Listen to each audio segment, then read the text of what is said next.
Hi friends आमी Soma सोमास cooking चैनेले आपनादेर सबाइके स्वागत। आज आमी आपनादेर आटा दिए छानार लुचि बानिये देखाबो। रोज रोज रुटी परोटा खेते भालो ना लागले এই রেসিপিটা আপনারা অবশ্যই ট্রাই করতে পারেন। খেতে দারুণ টেস্টি হয় আর বানানো কিন্তু খুবই সহজ। চলুন তাহলে এখন এই রেসিপিটি দেখে নিন। ভিডিওটি ভালো লাগলে লাইক ও শেয়ার করার অনুরোধ রইল। आटा दिए छानार लुचि बानानोर जोन्नो प्रथमे एकटी बड़ो मिक्सिंग बोल नियेछि। এখন এর মধ্যে আমি হাফ কাপ নিয়ে নিলাম ছানা। 500 ml দুধের আমি ছানা কাটিয়ে নিয়েছিলাম। তারপরে ছানার জলটা ভালোভাবে ফেলে দিয়েছি। যতটা সম্ভব ছানার জলটা চেপে বার করে নিতে হবে। তারপর এখানে আমি ছানাটা নিয়ে নিয়েছি। এখন এর মধ্যে আমি দিয়ে দিচ্ছি 1.5 কাপ আটা। আমি আটা দিয়ে লুচিটা তৈরি করব। খেতে কিন্তু খুবই মজার হয়।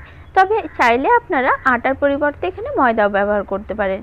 এখন এর মধ্যে 3 চামচ দিয়ে দিলাম রিফাইন তেল, হাফ চামচ দিয়ে দিচ্ছি গরম মশলার গুঁড়ো, হাফ চামচ দিচ্ছি কালো জিরে, হাফ চামচ দিয়ে দিচ্ছি লাল লঙ্কার গুঁড়ো। আপনারা যেমন ঝাল খাবেন সেই অনুপাতে এখানে ব্যবহার করবেন। আর দিয়ে দিলাম হাফ চামচ নুন, সঙ্গে দিচ্ছি হাফ চামচ ভাজা জিরের গুঁড়ো। আটার সঙ্গে এই কিছু উপকরণ অ্যাড করলে লুচিগুলো খেতে দারুণ টেস্টি হয় আর মুচমুচে হবে। এখন সবকিছু খুব ভালোভাবে হাত দিয়ে মেখে আমি মিক্স করে নিচ্ছি। সবকিছু প্রথমে খুব ভালোভাবে মেখে নিতে হবে। অনেকেই হয়তো এইভাবে ছানার লুচি আগে বানাননি, তাই একবার হলেও বাড়িতে এইভাবে ছানা দিয়ে লুচি বানিয়ে দেখবেন। খেতে সত্যিই খুবই ভালো লাগে। সবকিছু ভালোভাবে আমি মিক্স করে নেওয়ার পর নিয়েছি একটি কাপের মধ্যে অল্প জল। এখন অল্প অল্প জল দিয়ে একটা ডো আমি তৈরি করে নেব। ডোটা কিন্তু খুব নরম করা যাবে না, তাই একবারেই বেশি জল না দিয়ে অল্প অল্প জল দিয়ে একটা ডো আমি তৈরি করে নিচ্ছি।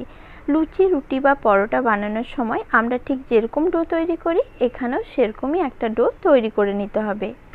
ডোটা আমার তৈরি হয়ে এসেছে। এই পর্যায়ে আমি ডোটাকে 10 মিনিটের জন্য ঢেকে রেস্টে রেখে দেব। আপনাদের হাতে যদি সময় থাকে তাহলে ডোটা ঢেকে রেস্টে রাখতে পারেন। আবার যদি হাতে সময় না থাকে তাহলে রেস্টে রাখার প্রয়োজন নেই। এই পর্যায়ে আরও 2 মিনিট মতো ডোটাকে একটু ভালোভাবে হাত দিয়ে মেখে নিলেই হবে। আমার হাতে যেহেতু সময় ছিল তাই 10 মিনিটের জন্য ডোটাকে আমি রেস্টে রেখেছিলাম। 10 মিনিট পর ঢাকনাটি খুলে ডোটা আরেকবার খুব ভালোভাবে একটু থেসে নিচ্ছি। তারপর এখান থেকে আমি ছোট ছোট লেচি তৈরি করে নেব। ঠিক এই সাইজের দেখুন লেচিগুলো আমি কেটে নিচ্ছি। আপনারা চাইলে লেচিটা ছোট অথবা বড় করে নিতে পারেন। এইভাবে সবকটা লেচি কেটে নেওয়ার পর হাতে আমি অল্প তেল লাগিয়ে নিয়েছি। এখন প্রতিটা লেচিকে প্রথমে ভালোভাবে গোল করে আমি সমান করে নেব। লুচি বেলার আগে যদি এইভাবে লেচিগুলো গোল করে সমান করে নেওয়া হয় তাহলে লুচিগুলো বেলতেও সুবিধা হয় আর প্রতিটা লুচি খুব সুন্দরভাবে ফোলে। তাই এইভাবেই সবকটা লেচি আমি প্রথমে গোল করে সমান করে নিয়েছি। এবার লুচিগুলো আমি বেলে নেব। বেলার জন্য নিয়েছি চাকি বেলনা। চাকির ওপরে একটা লেচি নিয়ে তার মধ্যে অল্প একটু তেল লাগিয়ে বেলনার সাহায্যে আলতো হাতে বেলে নিতে হবে। লুচিটা যতটা সম্ভব গোল করে বেলে নিতে হবে। একদিকটা মোটা একদিকটা পাতলা ওইভাবে কিন্তু বেলা যাবে না। ওইভাবে বেললে লুচিগুলো ফুলবে না। তাই চারপাশটা সমান করে বেলার চেষ্টা করবেন।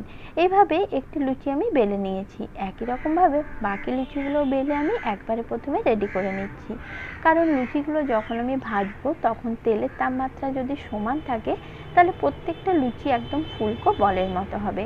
তাই প্রথমে সব লুচিগুলো বেলে আমি রেডি করে নেব, তারপরে এগুলো আমি ভেজে নেব। আর এই সময় যারা আমার চ্যানেলটি এখনও সাবস্ক্রাইব করেননি তাদের কাছে আমার অনুরোধ চ্যানেলটি সাবস্ক্রাইব করে নিন। এতে যখনই আমি কোনো নতুন ভিডিও আপলোড করব তার নোটিফিকেশন সঙ্গে সঙ্গে আপনাদের কাছে পৌঁছে যাবে। একই রকমভাবে সব কটা লুচি বেলে আমি প্রথমে রেডি করে নিয়েছি। এখন এগুলো ভেজে নেব। আর লুচিগুলো ভাজার জন্য কড়াইতে আমি নিয়েছি রিফাইন তেল। তেলটা খুব ভালোভাবে গরম করে নিতে হবে। লুচি ভালো মতো ভাজার জন্য তেল কিন্তু অবশ্যই ভালো গরম হওয়া দরকার।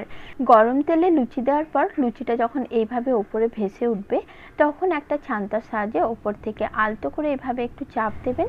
দেখবেন লুচিটার সঙ্গে সঙ্গে খুব সুন্দরভাবে একদম ফুটবলের মতো ফুলে উঠেছে। দেখুন এই লুচিটাও কিন্তু খুব সুন্দরভাবে ফুলেছে। এখন লুচির দু সাইডটা আমি হালকা একটু লালচে করে ভেজে নিচ্ছি। লুচিটা বাইরে থেকেও কিন্তু খুবই মুচমুচে হয়, খেতে দারুণ লাগে। এইভাবে আরও একটা লুচি আমি তেলের মধ্যে দিয়ে দিলাম। এই লুচিটার উপরেও দেখুন হালকা একটু চাপ দিতে লুচিটা কি সুন্দরভাবে ফুলে উঠলো। এইভাবেই যদি আপনারাও ছানার লুচি তৈরি করেন তাহলে প্রতিটা লুচি এরকম ফুটবলের মতো ফুলকো হবে। এই লুচিটাও আমার ভাজা হয়ে গেছে। এটা এখন তুলে নিচ্ছি। আর একই রকমভাবে বাকি যতগুলো লুচি আছে সবগুলোই আমি ভেজে নিচ্ছি। সবকটা লুচি আমি ভেজে নিয়েছি আর দেখুন লুচিগুলো কি সুন্দর ফুলকো আর মুচমুচে তৈরি হয়েছে। রেসিপিটি আপনাদের কেমন লাগলো আমাকে কমেন্টে অবশ্যই জানাবেন। নমস্কার বন্ধুরা, সকলেই খুব ভালো ও সুস্থ থাকবেন।